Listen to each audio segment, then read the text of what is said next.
L'Orfeoteatre presenta la verdadera assemblea de les dones. Des de l'obra d'Aristòfanes Lisístrata vam pensar que era una bona idea, ja que està considerada,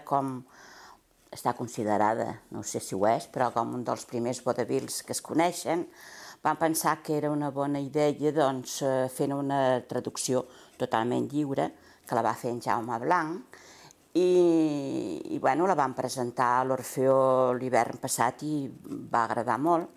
Ara tenim la sort de poder-la fer aquí en el Teatre Principal el divendres, dia 26.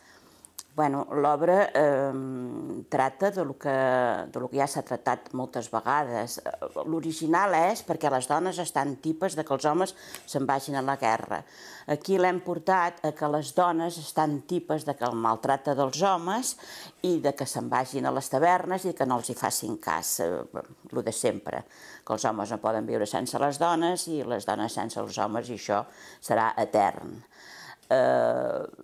Estem contents perquè l'elenc de l'Orfeó ha treballat molt i suposem que agradarà, igual que va agradar l'any passat, i donar les gràcies al Teatre Principal perquè ens aculli.